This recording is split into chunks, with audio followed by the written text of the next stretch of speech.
की सावित्रीची ज्योतिबाची जोडीने झाक दिसेल पाया माईक पुन्हा कुणाला जोड्या लावण्याचं फॉर्म्युलाच असते, याची जोडी जमव त्याची जोडी जमव, आणि ज्योतिरावासाठी पण मुलगी शोधत होते.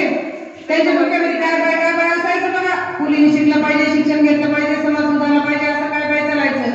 आणि गोला कुणास गाठ पडली ना, आणि ठरलं आमचं ज्योतिराव सोबत लग्न.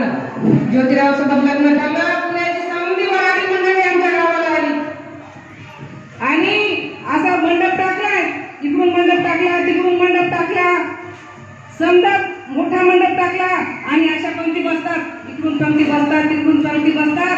आणि मी झाले ना नवरी झाले, पायात जोडवी, गळ्यात मंगळसूत्र, हातात बांगड्या आणि डोक्याला मुंडावळ्या, आणि मी अशी नवरी झाले आणि गेले ना ज्योतिरावच्या घरी, अशी ठुमकत गेले ना मी सासूला नांदायला गेले.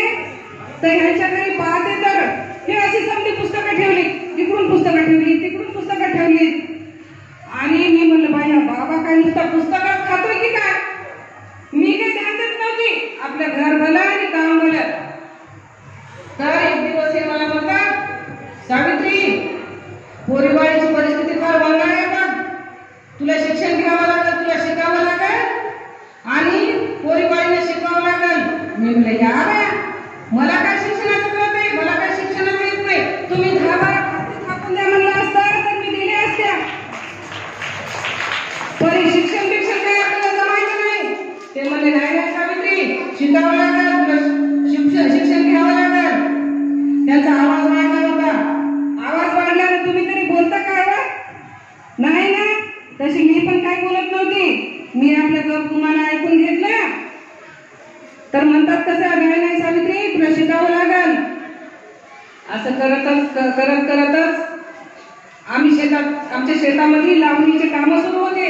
मी सगुणा फातिमा शेख आम्ही गेलो की शेतात गेलं तर मी म्हणले, दुपारच्याला म्हणले सावित्री इकडे ये. मी म्हणलं आता काय झालं बाई, मला झापणार झालो. पहिला बायकाला फार माणसं मारायचे. मी म्हणलं आता माझं काय खरं नाही. मी जाऊन उभी राहिली तर म्हणतात कसं, सावित्री हे बघ, एका दाण्यानं जमिनीत गाडून घेतल्या बिगर उभा कधीच येत नाही. त्यासाठी समाजासाठी आपल्याला काढून घ्यावं लागेल, तेव्हा कुठं समाजाची निर्मिती होईल. दाण्यात काढून घेणे काय, समाजाची निर्मिती काय, मला काय समजत नव्हतं. मी आपल्या गप गुणाला ऐकून घेतलं. त्यांच्या हातात होती एक गाडी. ते म्हणले ही आपली जमीन आणि माझ्या हाताची गाडी आहे ती लेखणी, मी यानं तुला शिकवतो. जमिनीवर असं काहीतरी लिहिलं, काहीतरी केलं, म्हणले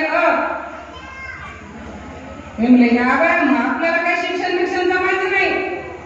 तुम्ही घरचं काम सांगा मी काम करीन, शेताचं काम सांगा मी पटापट करीन, पण शिक्षण आपल्याला काय जमायचं नाही. तर म्हणजे नाही सावित्री, शिकावं लागेल तुला, तू शिक्षण घे, येईल तुला, तू प्रयत्न कर.